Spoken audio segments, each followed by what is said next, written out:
नमस्ते श्री स्वामी समर्थ. तर गणूला जरा बरं नव्हतं, सो आम्ही आलोय ताईकडे राहण्यासाठी, जस्ट फॉर अ चेंज. आम्ही ताईकडे आल्यावर आहे ना, आम्हाला एक अशी गोष्ट बघायला मिळाली, like literally we were shocked. Samarth खिडकीतून बाहेर बघत होता, त्याला एक कबूतर दिसलं. पण वियर्ड पार्ट म्हणजे काय माहितीये तुम्हाला, तो कबूतर उडत नव्हता, जस्ट तिकडेच बसून होता, जरा पण हलत नव्हता. त्याला आम्ही किती काठीने हलवलं. आय वॉज लाईक असं कसं पॉसिबल आहे, कारण नॉर्मल आपण पक्ष्यांना जरा डिस्टर्ब केलं ना तर ते लगेच उडून जातात, पण हा कबूतर लिटरली हलतच नव्हता. मग आम्ही दुसऱ्या साईडची खिडकी उघडली आणि जे आम्हाला बघायला भेटलं ना, we were like oh my god. त्या कबूतरने तिथे 2 अंडी दिली होती आणि ताईला हे माहीतच नव्हतं.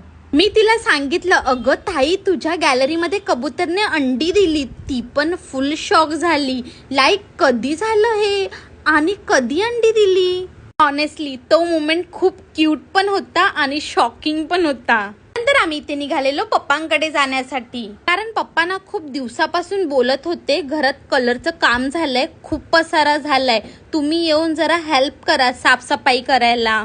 सो फायनली मी आणि ताई निघालेलो पप्पांकडे जाण्यासाठी. जाताना एक छोटासा इश्यू झाला, गाडीमध्ये पेट्रोल खूप कमी होतं, सो ऑब्व्हियसली आम्ही थोडं पेट्रोल भरण्यासाठी थांबलेलो. तेवढं ताई म्हणाली, अगं टायरची हवा पण कमी आहे. मी म्हणाली ओके फाईन, आता ते पण भरून घे. मग तिने हवा भरून घेतली आणि नंतर त्या हवा भरणाऱ्या दादांना पैसे दिले. मी तिला विचारलं, अगं हे तर फ्री मध्ये असतं ना, पैसे कशाला दिले तू? तेव्हा ताई मला म्हणाली, आपल्याला कोणी थोडं जरी हेल्प केलं ना आणि आपण त्यांना थोडं तरी अप्रिशिएट केलं, त्यांना पण बरं वाटतं. ऑनेस्टली मला पण ते खूप आवडलं. छोटीशी गोष्ट होती पण ते खूप मिनिंगफुल होतं. पप्पांच्या घरी पोचल्याच्या नंतर घरचं वातावरण एवढं फ्रेश वाटत होतं ना कलर काढल्यामुळे, पण इकडे खूप पसारा सुद्धा झालेला.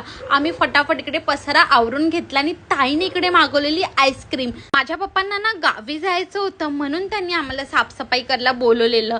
जर त्यांना गावी जायचं नसलं असतं ना, त्यांनीच सगळं साफसफाई केली असती. नंतर आता इथे ताई पप्पांना स्टेशनला सोडायला जात होती. पप्पांच्या घराचा कलर एवढा भारी झाला होता ना, इकडे मी स्वामींचा पण फोटो लावून घेतलेला आणि दुसऱ्या साईडला माझ्या मम्मीचा पण फोटो लावलेला.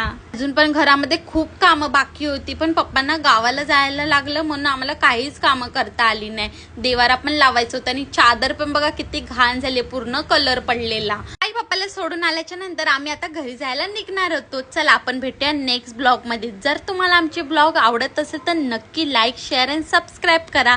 तोपर्यंत तुम्हाला सगळ्यांना बाय.